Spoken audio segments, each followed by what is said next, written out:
Hey, it's Brett, and today we're doing some basics. So, the first one that we're doing is Community Organizing the Basics by the Neighborhood Anarchist Collective.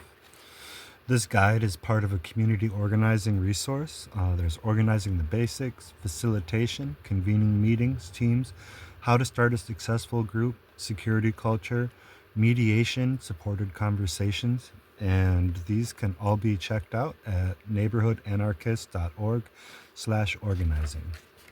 This guide aims to empower people to become effective organizers in their community. Organizers bring people together and make it easier for people to take action and succeed. Organizers help people see how they can work together and make an impact. This happens at a group level, convening, facilitating, etc., and by supporting individuals to take on responsibilities and be more comfortable taking action for what they believe in. This guide provides information about some of the basics of organizing, the fundamental principles, and the specifics of the most common skills. The difference between activists, organizers, and leaders. Though the terms activists, organizers, and leaders are often used interchangeably, there are important differences between each role. We define them as follows. Activists are empowered to take action for things they believe in. They mostly do things themselves. Organizers empower others to take action for things they believe in. They support groups of people to do things together. And leaders present a vision and invite people to work together and create a vision. No extra power, just an idea of where to go. A person could act in one or all of these roles at different times. Organizing principles. An organizer makes it easier for other people to take action and succeed. The ultimate goal of an organizer is to empower other people to be organizers themselves. These are some of the fundamental principles that point to how to do that. Anyone can be an organizer. No one is born an organizer. It's a set of skills that anyone can learn. Organizers create clarity and certainty, making things as clear and specific as possible. Confusion and uncertainty lead to inaction and disengagement. People don't want to waste their energy. Distribute work. Distribute work as evenly as you can. Don't let a few people do everything. This means you empower others to contribute as much as possible. Roles, not tasks. Try to distribute entire roles, realms, not just individual tasks. It gives people autonomy and the ability to make decisions, much more empowering. Set people up for success. Make things specific, clear, enough instruction, background info, not too many options, etc. Make it easy for people to say yes. Passion, not obligation. Don't guilt or shame people into tasks. Follow passion and excitement. There are people that would love to do every task or role. We just need to find them. Follow up. We're all busy and we sometimes need a reminder to actually follow through on our best intentions. Following up with people can feel like nagging, but is true support. Sometimes not everything needs to get done right away. Be realistic about capacity. It's better to do less for longer than burn yourself or others out. Social change takes time and we're in it for the long haul. Organizing is about relationships. An organizer is always building and maintaining relationships. To organize with people, you need to know them, who they are, what they care about, what they are excited to do, etc. They also need to know you, that you are sincere, competent, and that you care about them. Meet people where they're at. Some people are ready to jump in, some want to wait. Some people have different knowledge and skills. Listen to them and respect where they're at. Encourage, but don't push. Check in often. Digital or in-person check-ins are always helpful. Short or long, people appreciate feeling missed and being kept in the loop. Reach out individually. If you want people to respond to something or attend an event, contact them individually. Inviting a group is impersonal and isn't building the relationships. Appreciation goes a long way. People want to be seen and needed. As long as it's genuine, then this almost can't be done too much. Engage the heart. Emotion more effectively motivates action than facts and figures. Trust the people and they will become trustworthy. People respond to trust. Others may do things differently than you, and that's okay. Credit for this goes to Adrienne Marie Brown in Emergent Strategy. People want you to succeed.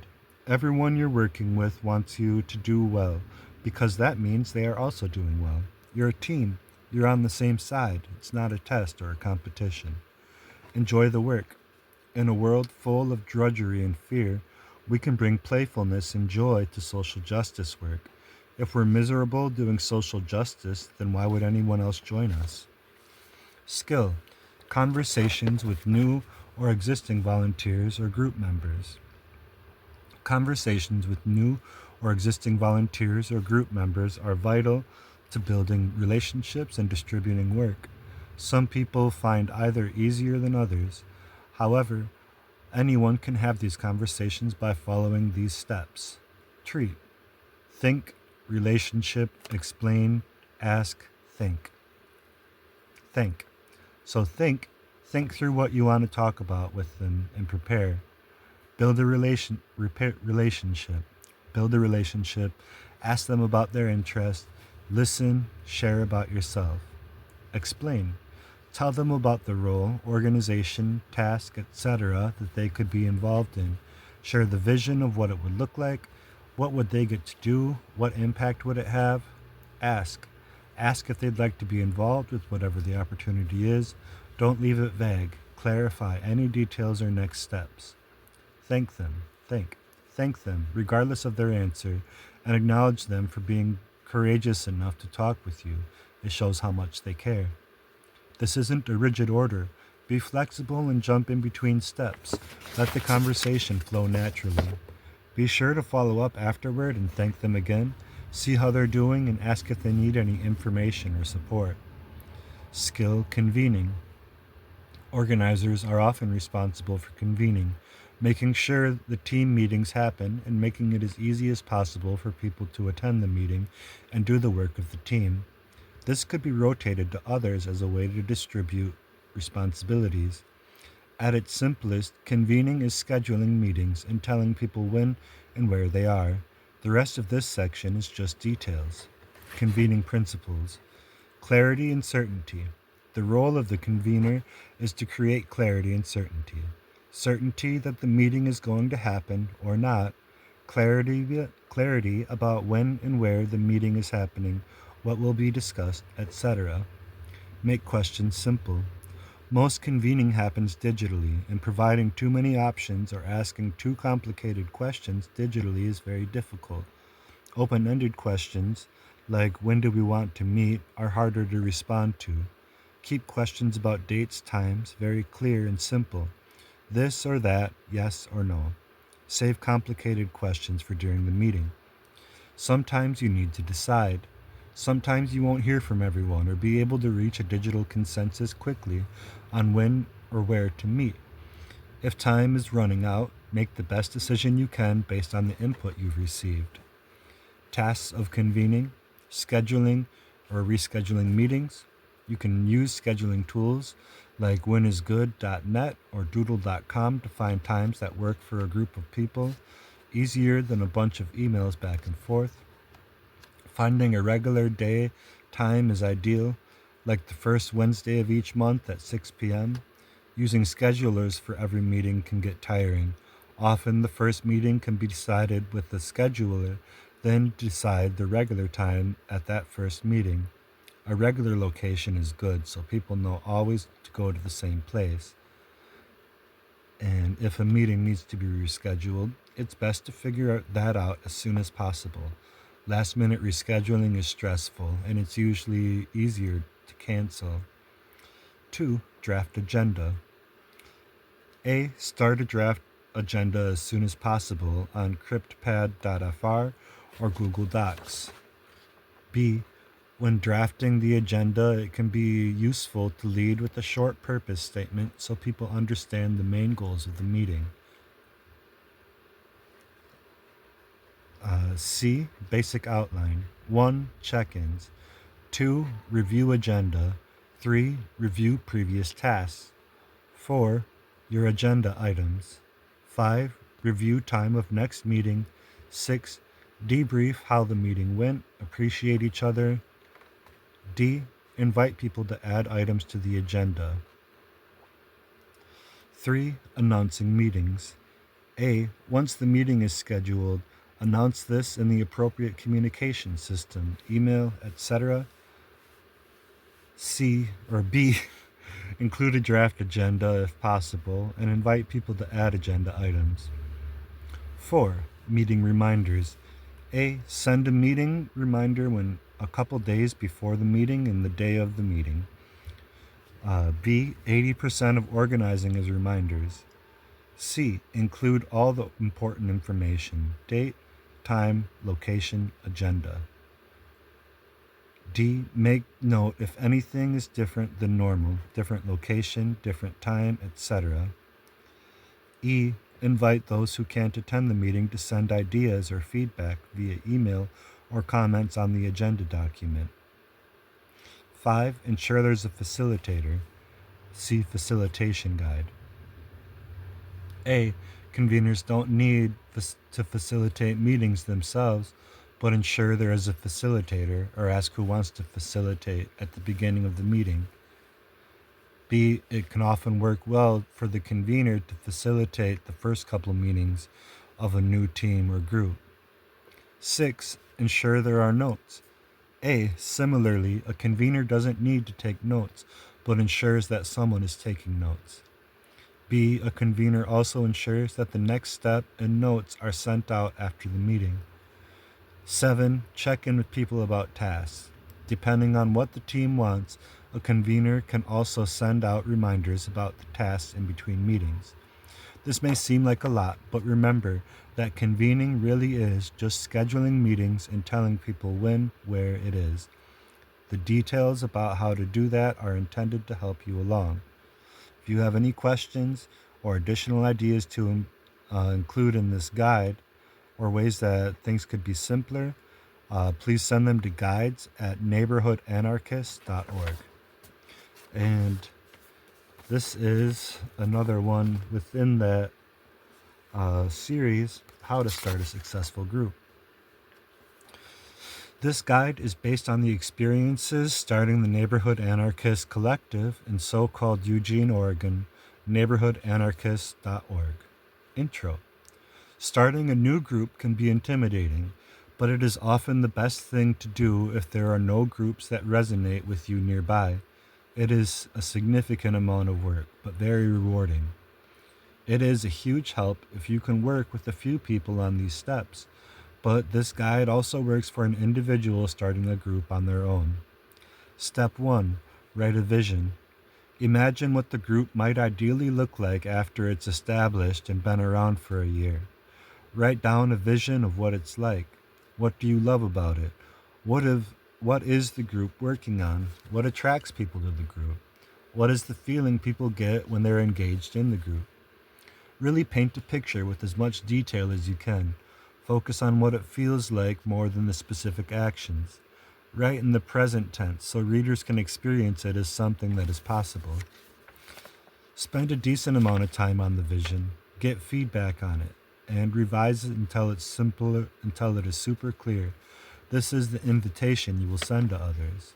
Example vision, neighborhoodanarchist.org/group examples, and feel free to copy anything from this you'd like, but it's best if you rewrite it in a way that resonates for you. 2. Invite people. Once the vision is complete, send it out to people and invite them to contact you if they're interested in creating a group that's similar to the vision. Also send it to the people you know wouldn't be a good fit, and ask them to send it to people they know who might be interested. This will help you find new people you don't know or maybe didn't think of. If you don't know anyone in the area who might be interested, it can be helpful to join similar groups so you can connect with people who might resonate with the vision or might know people. You could start joining groups and meeting people while still writing the vision. If all else fails, Make flyers with the simplified version of the vision and a link to the full vision and post them around town. Make a new email address for people to contact you so you don't post your personal information publicly. Step 3. Organize a first meeting. Once you've heard back from some people who are interested in the vision, it's time to start a first meeting. Ideally, there'd be 5 to 10 people at this phase. The purpose of this meeting is to see who is excited to do the work of developing the group with you. Find a space, schedule a meeting when people can attend, create an agenda and send out a meeting reminder. Learn more about convening, and actually, that was the first half of this video. The main elements are 1. Welcome them and share why you're doing this. 2. Give time for everyone to introduce themselves and share why they're interested in this group. Visioning brainstorming. Invite people to share ideas for what they're looking for in a group, both what the group is like and what the group will do in the world. 4. Gauge commitment. Explain that you're looking for people to do the work of creating the group, writing a mission, principles, structure, etc. Ask who is interested in doing that and make it clear that it's totally fine if they're not interested in that aspect. They can always join later once the structure stuff is done. Hopefully, 3 to 8 people agree to work on creating the group. 5. Plan next steps for the next meeting. After this meeting, never mention or reference the vision you wrote again. That was just the invitation. From here on out, you are all the equal co-founders of the group. They are not implementing your vision. They're creating a group they want to see in the world. It's important that everyone feel connected to creating the group together.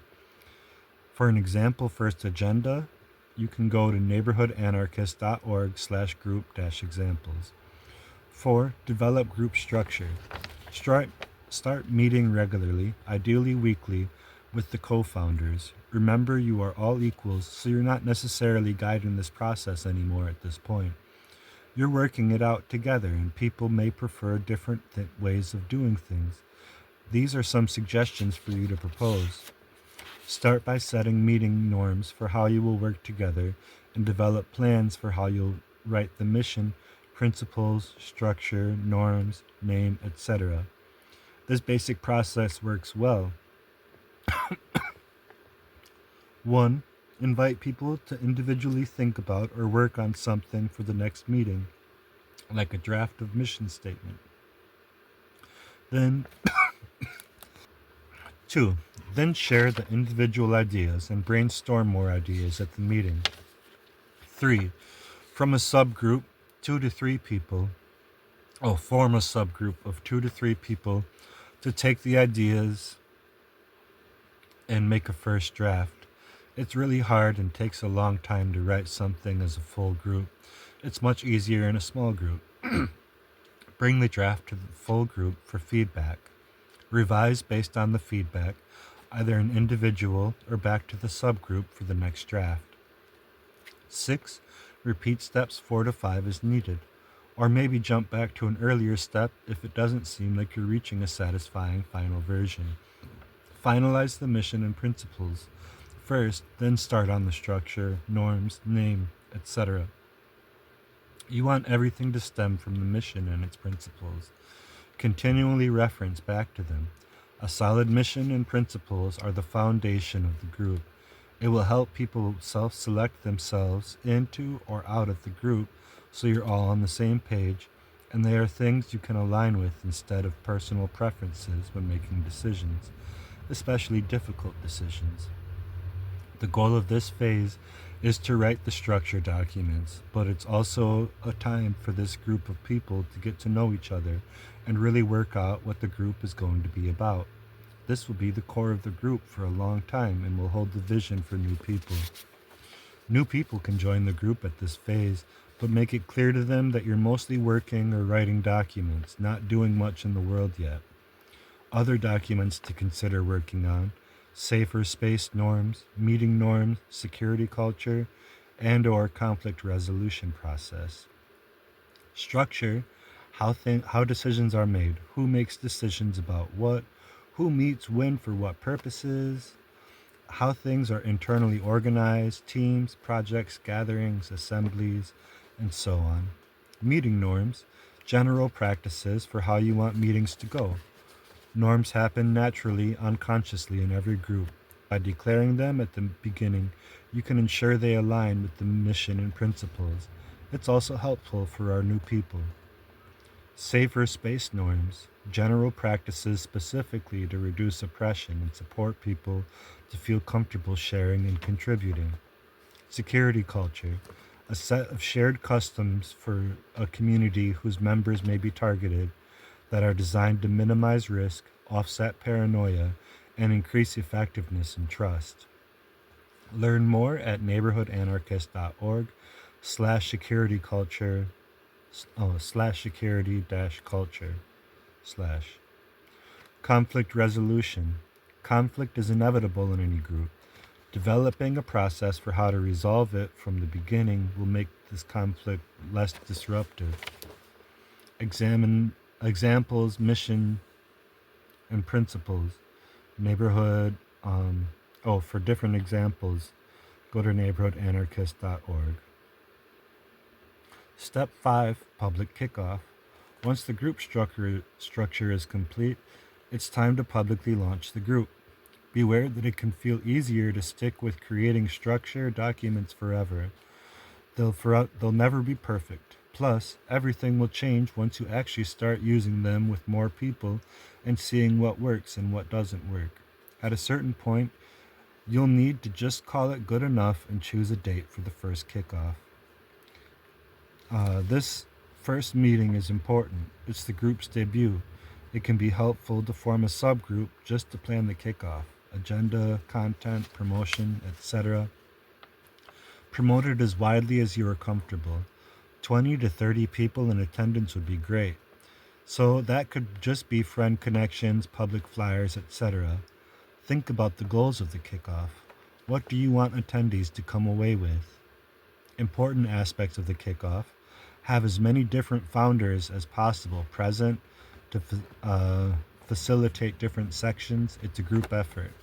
Thank people for coming and explain why you started the group. Have people introduce themselves and share why they're interested in the group. Briefly explain the mission, purpose, and structure of the group. Have some time for brainstorming from everyone so that it's not just a one-way presentation. Could be brainstorming for projects or finding ideas how to do something or just general visioning for the group. Present clear next steps and easy ways for interested people to plug in and get involved. For an example kickoff agenda, go to neighborhoodanarchist.org/group-examples. Conclusion. That's it. The group is launched. Now it's just a matter of doing what you set out to do. Continue to adjust the structure to best fit the needs of the group. What you write at the beginning will be a good start, but once real people start engaging with the group, you'll quickly see what works and what doesn't. Ask for feedback, be flexible, and experiment with different ways of doing things. Remember to always come back to the mission and purpose. We spent time on these early on, so there is a strong foundation to come back to when making difficult decisions. Enjoy. And there will be a second video in this short series. There's a total of 4 that we're doing. So next I'm going to do affinity groups, essential building blocks of anarchist organization. And then I'm going to also do building the Midwest revolutionary abolitionist movement. And that's put out by Abolition Now. And thank you for listening, and hopefully we can work together someday, all together. Hey, it's Brett, and this is the first half of the second video in our 2-video mini-series here of some of the basics of organizing and guiding principles. So, the first one is by crimethink.com, which is a great resource to find other things you'd like to read. Or if you see something that you'd like me to read, then I always appreciate suggestions. This guide is adapted from an earlier version that appeared in our book Recipes for Disaster, an anarchist cookbook. Turbulent times are upon us. Already, blockades, demonstrations, riots, and clashes are occurring regularly. It's past time to be organizing for the upheavals that are on the way. But getting organized doesn't mean joining a pre existing institution and taking orders. It shouldn't mean forfeiting your agency and intelligence to become a cog in a machine. From an anarchist perspective, organizational structure should maximize both freedom and voluntary coordination at every level of scale, from the smallest group up to society as a whole. You and your friends already constitute an affinity group, the essential building block of this model. An affinity group is a circle of friends who understand themselves as an autonomous political force. The idea that people who already know and trust each other should work together to respond immediately, intelligently, and flexibly to emerging situations. This leaderless format has proven effective for guerrilla activities of all kinds, as well as what the Rand Corporation calls swarming tactics, in which many unpredictable autonomous groups overwhelm a centralized adversary. You should go to every demonstration in an affinity group with a shared sense of your goals and capabilities. If you are in an affinity group that has experience taking actions together, you'll be much better prepared to deal with emergencies and make the most of unexpected opportunities. Affinity groups are powerful.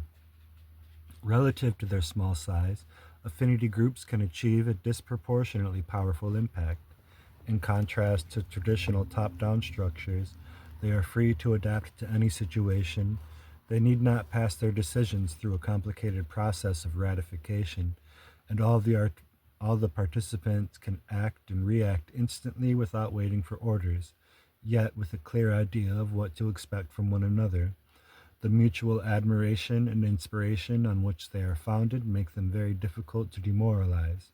In stark contrast to capitalist, fascist, and socialist structures, they function without any need of hierarchy or coercion. Participating in an affinity group can be fulfilling and fun as well as effective. Most important of all, affinity groups are motivated by shared desire and loyalty rather than profit, duty, or any other compensation or abstraction. Small wonder whole squads of riot police have been held at bay by affinity groups charged with only the tear gas canisters, armed with only the tear gas canisters shot at them. The affinity group is a flexible model. Some affinity groups are formal and immersive, but the participants live together, sharing everything in common. But an affinity group need not be a permanent arrangement. It can serve as a structure of convenience from assembled from the pool of interested and trusted people for the duration of a given project. A particular team can act together and over as an affinity group, but the members can also break up into smaller affinity groups, participate in other affinity groups, or act outside of the affinity group structure. Freedom to associate and organize as each person sees fit is a fundamental anarchist principle.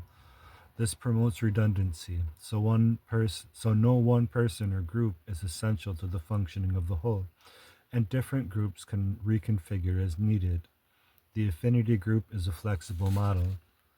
Pick the scale that's right for you. An affinity group can range from 2 to perhaps as many as 15 individuals, depending on your goals. However, no group should be so numerous that an informal conversation about pressing matters is impossible. You can always split up into 2 or more groups if need be. In actions that require driving, the easiest system is often to have one affinity group to each vehicle. Get to know each other intimately. Learn each other's strengths and vulnerabilities and backgrounds so you know who you can count on each other for. Discuss discuss your analyses of each situation you are entering and what is worth accomplishing in it. Identify where they match, where they are complementary, where they differ, so you'll be ready to make split-second decisions. One way to develop political intimacy is to read and discuss text together, but nothing beats on the ground experience. Start out slow so you don't overextend. Once you've established a common language and healthy internal dynamics, you're ready to identify the objectives you want to accomplish, prepare a plan, and go into action. Decide your appropriate level of security. Affinity groups are resistant to infiltration because all members share history and intimacy with each other, and no one outside the group need be informed of their plans or activities. Once assembled, an affinity group should establish a shared set of security practices and stick to them. In some cases, you can afford to be public and transparent about your activities. In other cases, whatever goes on within the group should never be spoken of outside it, even after all activities are long completed. In some cases, no one except the participants in the group should know that it exists at all. You and your comrades can discuss and prepare for actions without acknowledging to outsiders that you constitute an affinity group. Remember, it's easier to pass from a high security protocol to a low one than vice versa. Make decisions together. Affinity groups generally operate on via consensus decision making. Decisions are made collectively according to the needs and desires of every individual involved. Democratic voting, in which the majority get their way and the minority must hold their tongues, is anathema to affinity groups. For if a group is to function smoothly and hold together under stress, every individual involved must be satisfied. Before any action, the members of a group should establish together what their personal and collective goals are, what risks they are comfortable taking, and what their expectations of each other are. These matters determined, they can formulate a plan. Since action situations are always unpredictable and plans rarely come off as anticipated, it may help to employ a dual approach to preparing. On the one hand, you can make plans for different scenarios. If A happens, we'll inform each other by X means and switch to plan B. If X means of communication is impossible, we'll reconvene at site Z at Q o'clock. On the other hand, you can put structures in place that will be useful even if what happens is unlikely any of the scenarios you imagined. This could mean preparing resources such as banners, medical supplies, offensive equipment, dividing up internal roles, for example, scouting, communications, medic, media liaison, establishing communication systems such as burner phones or coded phrases that can be shouted out to convey information securely, preparing general strategies for keeping sight of one another in confusing environments, for example, charting emergency escape routes or readying legal support in case anyone is arrested. After an action, a shrewd affinity group will meet, if necessary, in a secure location without any electronics, to discuss what went well, what could have gone better, and what comes next. It's safer to act in chaotic protest environments in a tight knit affinity group. Tact and tactics. An affinity group answers to itself alone. This is one of its strengths. Affinity groups are not burdened by the procedural protocol of other organizations, the difficulties of reaching agreement with strangers, or the limitations of answering to a body not immediately involved in the action. At the same time, just as the members of an affinity group strive for consensus with each other, each affinity group should strive for a similarly considerate relationship with other individuals and groups, or at least to complement others' approaches, even if others do not recognize the value of this contribution. Ideally, most people should be glad of your affinity group's participation or intervention in a situation, rather than resenting or fearing you. They should come to recognize the value of the affinity group model so and so to employ it themselves after seeing it succeed and benefiting from that success, organize with other affinity groups.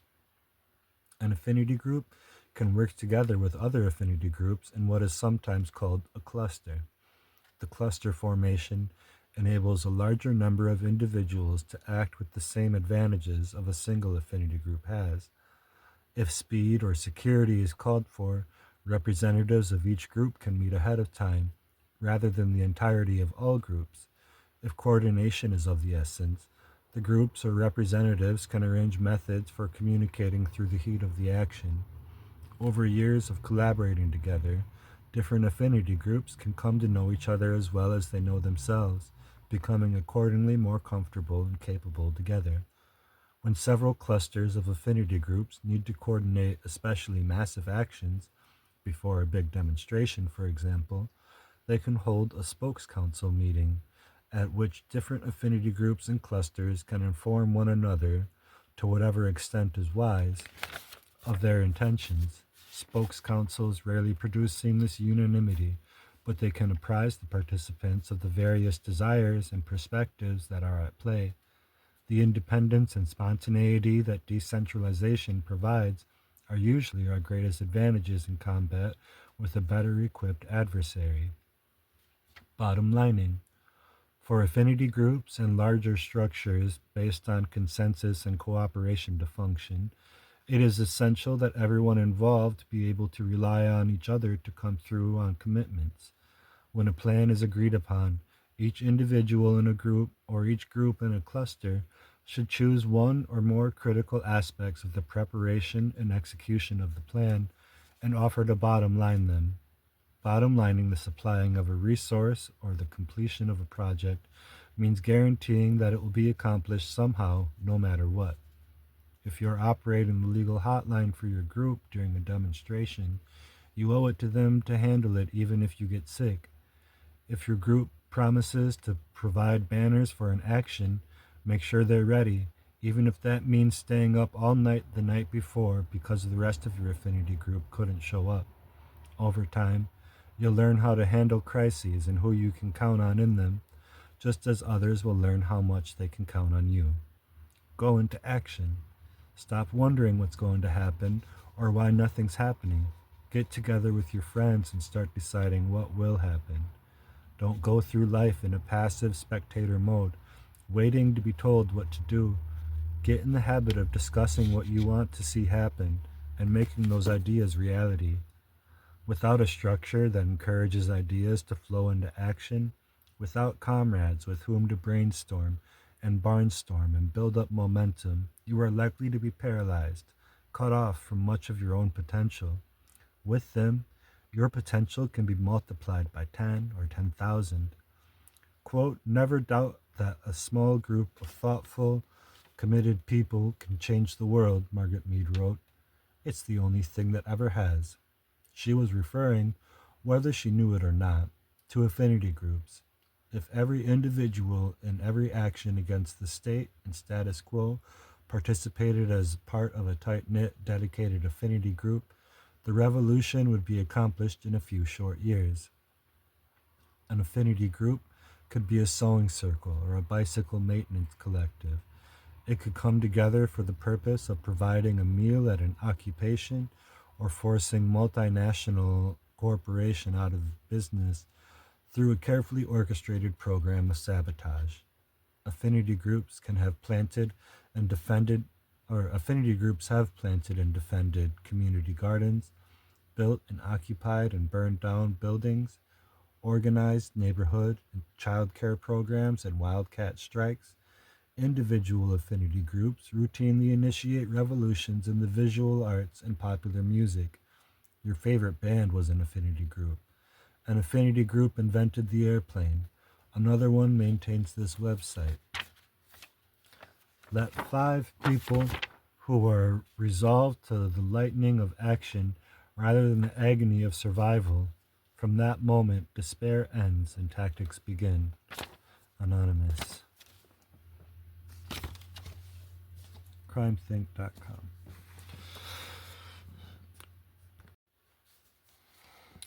Building a Midwest revolutionary abolitionist movement. Building a Midwest revolutionary abolitionist movement, drafted spring 2021. We are in the middle of a revolutionary period. Following the rebellions of summer 2020, a level of revolutionary consciousness has reemerged on a mass scale throughout the United States. Over the past 2 years, there have been massive revolts against capital and the state across the world. Physical infrastructures of policing and the prison industrial complex became the targets of generalized militant street action in unprecedented ways. Uprisings, escapes, and strikes still continue to persist in sites of detention, at times spilling beyond the walls. Not only is concerted militant action against the police state now a defining feature of the revolutionary seasons to come, equally important is how radical movements for black autonomy have continued to since take root. Militant struggles for indigenous self-determination and the liberation of colonized ecologies and lifeways daily expose the illegitimacy of the settler colonial nation. While America's imperialist death march continues to face resistance all across the planet, there are certainly masses of people within the core of the empire who are realizing how the potential they have to stop the machinery of racist capital and subvert its control over communities through sustained collective action. The only logical outcome we foresee for the current global trajectory is a revolution or death, an ongoing fascist eco-genocide.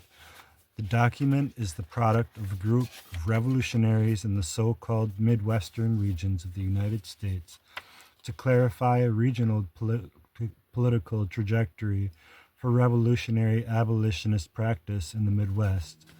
We define it as a trajectory because we think that any strategy and analysis we outline should be subject to constant critique, development, and revision. These are therefore not definitive words, but instead present both working theoretical and practical positions.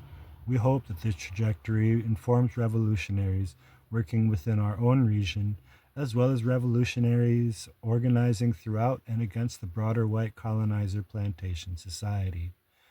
We have structured this document into three parts: revolutionary abolition as the central revolutionary tendency for autonomous forces in the United States; two, regional specificities of the Midwest and character of revolutionary progressive movements; and three, the distro as a growing model of revolutionary organization. Part 1: Revolutionary Abolition.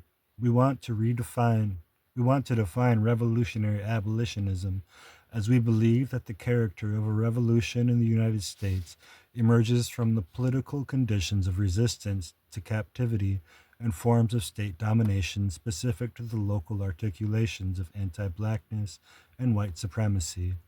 At its deepest foundations, the United States of America is a white settler nation based on racial slavery, land occupation, population displacement, and perpetual warfare. We write from the perspective that US based revolutionary groups continually fail in their attempts to import ideologies from other historical and geographic locations to carry out the initiative of revolution in this particular social context. There is a rather substantial record of revolutions, radical traditions, and organic forms of struggle generated precisely from within the belly of the settler empire itself. These are long standing histories of local level resistance and place specific lineages of contesting state and capital. While we believe that the countless lineages of contesting state or countless global revolutionary traditions have much to teach us, we believe that a revolution in the United States will take on a character defined by localized social contexts that are relative to a region's situated material history. We neither wish to recuperate the white American national map nor give its borders any shred of legitimacy. We are writing with the aim to understand and base our understanding on the histories of black and indigenous resistance to the most evil and depraved empire on earth. The U.S. is a term that invokes our enemy and target. The historic revolutionary movements in this country, while varied, have always been connected to and driven by a politics of freedom struggle. For this reason, we believe that a revolutionary abolitionist trajectory is the most likely to resonate within the United States. The pursuit of freedom of the oppressed by their own hands, utilizing any means necessary, is critical to the revolutionary abolitionist trajectory in the present day. Abolition means nothing if it is not absolute freedom struggle, a movement for total liberation, an insurgent defiance against every interlocking system of oppression. We are uninterested in settler colonial American notions of freedom that leave the state and white supremacists intact. We are interested in a freedom that means the destruction of the United States in its entirety. The fundamental revolutionary action that has remained central to any movement in this country is the self-activity of the black masses who were enslaved but remained constantly in revolt against the plantation society. Current revolutionary movements must take on this character of revolt. The main aspects we find valuable about revolutionary abolition is how it is fundamentally rooted in the black radical tradition. The history of revolutionary abolitionist movements, from the slave uprisings to Attica to the Black Panther Party, are distinctly informed by the black radical frameworks. Revolutionary abolitionism as a trajectory of freedoms struggle in the United States also encompasses a multitude of other autonomous radical traditions. These traditions cannot be flattened or collapsed for the sake of comparison to create a movement of movements, as many of the settler left would have you confused. We do not believe that a revolutionary abolitionist movement should be ideologically, organizationally, or even strategically uniform. Instead, revolutionary abolitionism as a trajectory embraces a multitude of influences and frameworks, such as the black radical tradition, anarcho communism, indigenous resistance, decolonial movements, autonomous forms of communism, black feminism, radical queer frameworks, insurrectionary anarchism, co-socialism, etc.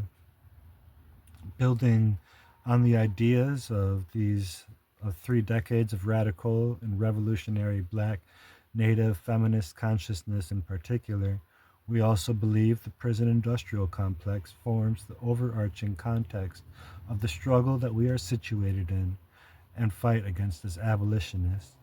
This perspective of the existing terrain compels all abolition movements to ask if the prisoner liberation movement is not considered ground zero in this trajectory of freedom struggle, then have we failed to be abolitionists?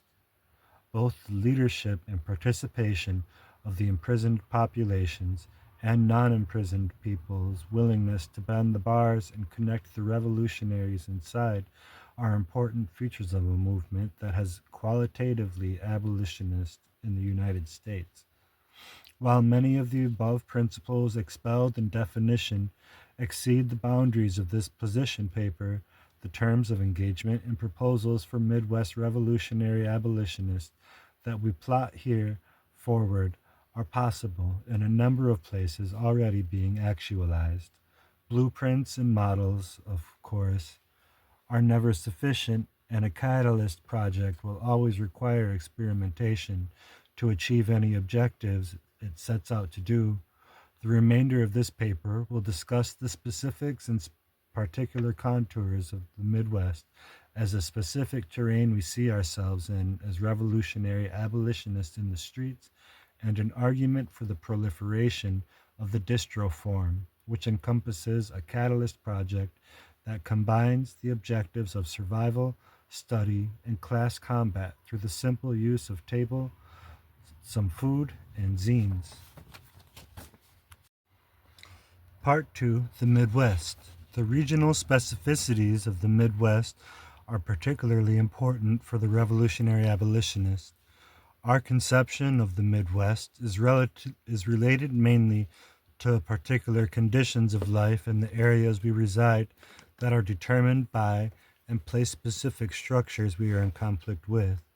We want to discuss the specificity of the region's terrain, pathways, and transportation infrastructure, the geography's specific car culture, and the proximity between a variety of urban centers. These are all serious material factors in the play of accumulating revolts and the capacity of neighbors to share in the production of insurgency, to connect and maintain across space most importantly.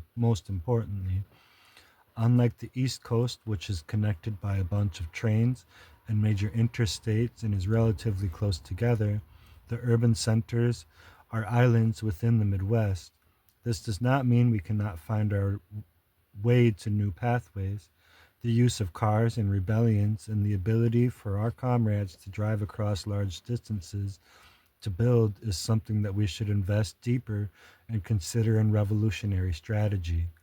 We can be driving across the highways and utilizing roads to visit and build with our comrades, in addition to traveling to aid insurgents in their revolt. Large white localities in the region present a challenge for revolutionaries invested in the destruction of whiteness. The reactionary rural and suburban areas present a dangerous terrain in the Midwest. As revolutionaries in the Midwest, we've driven through rural areas with Trump signs and forests where white citizens' militias train with AR-15s. As revolutionaries, we accept the present realities of the white reactionaries as our enemies. However, the presence of the white reactionaries does not negate a revolutionary horizon guided by the black radical tradition in such zones. In some senses, areas full of white reactionaries present opportunities for revolutionaries to seize on, and substantial vacuums that oppositional activity can set the terms of struggle from within and fill. Many of these large white localities means a lack of presence of black neo-colonial elites, which means the conflict defined by the revolutionary forces battling the state and their white citizen militias is clearer and less difficult to navigate than the liberal managers of capital. While we do not diminish the danger of the white reactionary, we find that the neoliberal technocrats and black neo-colonial elites in the major cities present a much significant danger to revolutionary forces through their ability to co-opt, diffuse, and redirect movements that demonstrate to have material teeth. Thus, those of us positioned within the Midwest small cities and more rural zones have opportunities that our comrades in the coast may not have. We can build out revolutionary bases in many areas without worrying about liberal co-optation. Furthermore, the danger from such reactionary forces makes us adopt a stricter culture of security and community defense. The small cities and the large cities of the region both have distinct things to offer one another. The large cities have older, pre-existing revolutionary milieus which are connected to a long-time movement history. The experience of these revolutionaries is invaluable. In addition, movement infrastructure in these spaces tends to be more well developed in terms of physical spaces, publications, and other types of things. The small cities, suburbs, and rural areas offer the big cities spaces that are less dominated by the nonprofit industrial complex and the establishment left. This means that the groups in this area can build with less resistance. Furthermore, these spaces are not considered to be radical centers, so they could provide a space for revolutionaries to build infrastructure with less amount of cost. Additionally, the state in these areas is less familiar with the revolutionary current, so they are going to be less prepared to repress revolutionary movements. While in some larger cities, the state infrastructure has spent decades defining refining tactics against revolutionary movements, this is not the case universally. We need to take this into consideration in regard to our tactics. We encourage revolutionaries to build autonomy in terms of their region in addition to the immediate areas they live in. Driving across the occupied Midwest for a couple hours to support fellow revolutionaries needs to become a more regular practice. To destroy this world, we will need to build deep roots throughout every part of the plantation. This will happen through building intimate relationships with revolutionaries throughout our region. A box of zines or an in person organizing conversation can go a very long way in terms of building revolutionary capacity between different places. Furthermore, our revolutionary comrades present in areas dominated by the nonprofit industrial complex found it often refreshing to meet comrades in areas not dominated by the nonprofits and the academy. Our connections to one another are the key to a revolutionary project. Different regional localities must be in constant conversation as a tactical concern. Although much of this work has been happening informally and ad hoc, we need to think about driving a few hours to see our comrades in areas with less developed revolutionary infrastructure as a commonplace practice. Part 3: Distro as a form of catalyst. As this document is not just concerned with theoreticals, we also want to present an organizational model for our comrades reading it. The distro is a situated, place-based project, a hyper-local catalyst that addresses a specific needs and concerns of an existing neighborhood or community. The idea of this so-called form of organization is best put as the phrase, quote, each one teach one, end quote, and described spatially as block by block. As Malcolm X says, quote, all revolutions are based on land, end quote, as the land is the source of all life. We must be willing to seize and hold the land as we push for abolition and decolonization. Important to clarify is how this notion of place-based work is not to be confused with the common land-based white radical project model, which is reactionary and reinforces settler occupation and a colonial relation of dominance. The distro is a tool of insurrection activity that has no attachments to land as a property relation, commodity, or object of ownership. As a revolutionary abolitionist project, the distro must therefore be rooted in a form of radicalism that is principled in its anti-colonial practices and anti-capitalist methods. A distro is something that someone with relatively no experience can partake in, or with very little necessary resources can get started. The initial catalyst group size should be from 3 to 15 people. It is critical that this catalyst group has very clear, set goals and shared principles before it engages in collective work. So having a few discussions about framework, principles, and is important prior to making moves within the community.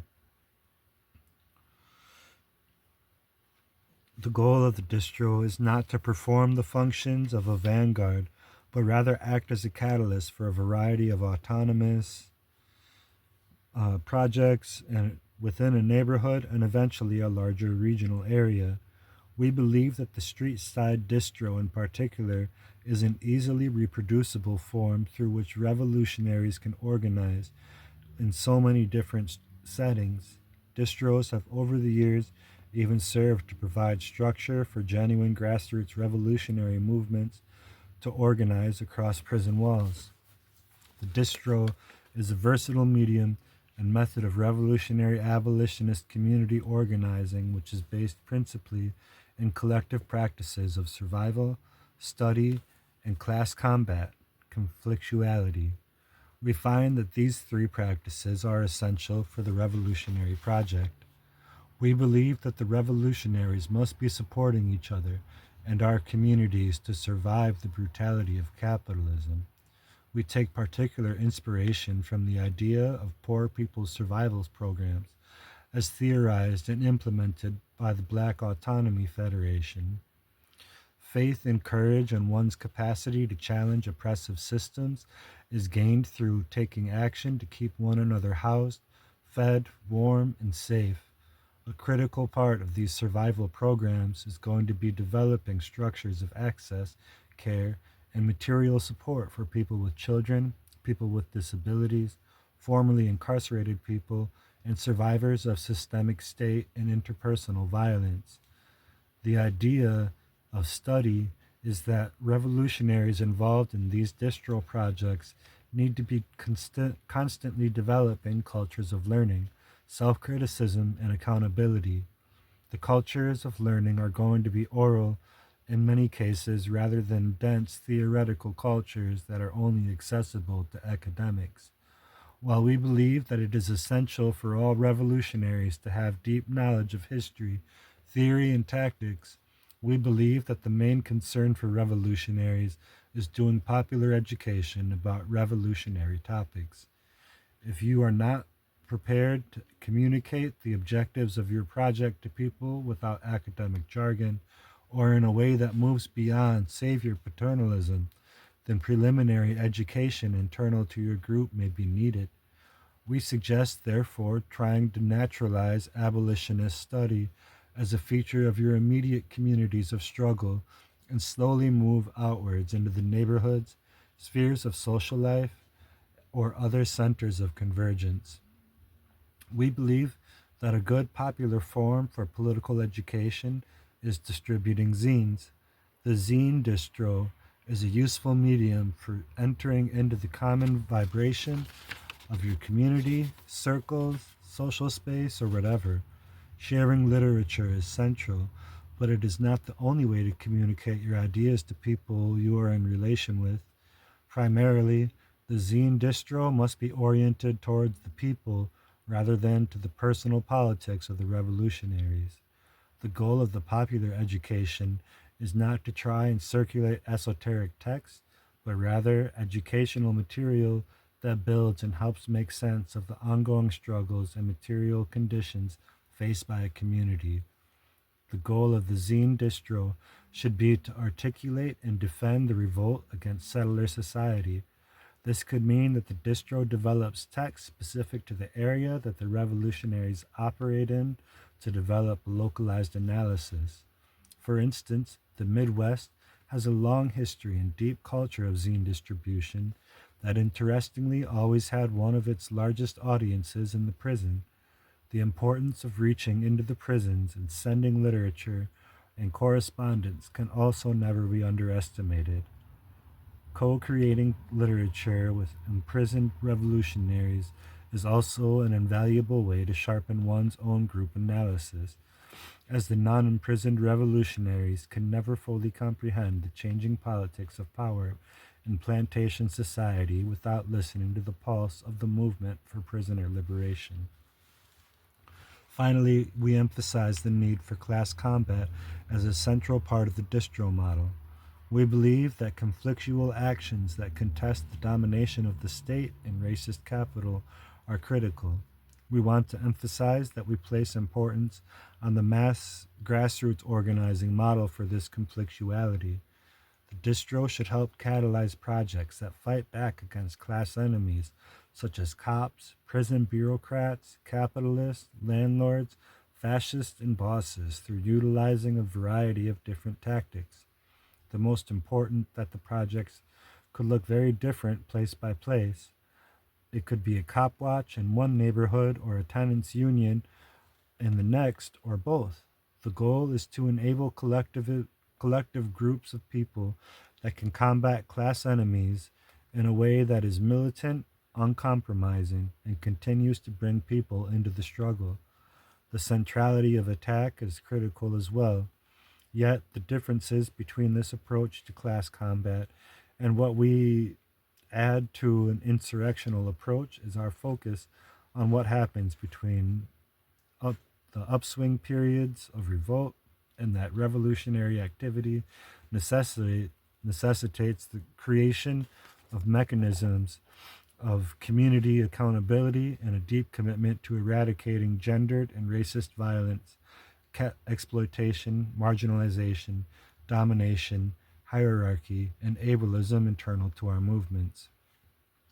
Expect contradictions to arise when you work together with people from different social positions, political tendencies, and with different ideas of class belonging. So it's important to organize a distro with people you know and trust who have the same principles and respect for your autonomy and need for rest. Oftentimes, discussing the idea with some longtime friends is the best way to go about it, or people you have developed a strong level of political trust with. Some projects might see it necessary to expand their efforts to serve the people and simply fill a material community need, but people should collectively understand that the objective of their project is and anticipate that the consequence of expansion may be an emergent charity dynamic, savior logic, or the misguided subversion of mutual aid's transformative valence. Scaling too large might also result in burnout. So be mindful of capacity and the potential timeline of your project. It is important to constantly assess and reevaluate your objectives as a collective and be mindful of the number of people moving in and out of planning spaces, both for logistical and security reasons. The idea is not to centralize efforts, nor is the distro an apparatus to maintain actions that take flight over the course of its existence. The purpose of the distro is to catalyze and not become an anchor. To repeat, the goal of the distro is to catalyze and not become an anchor. The moment is now. We must seize the time. We cannot wait. We encourage readers of this text to begin organizing along the lines of trajectory we charted out, at whatever capacity you have. Small steps of a few individuals are essential for any mass revolutionary movement to catalyze. Check this book out online.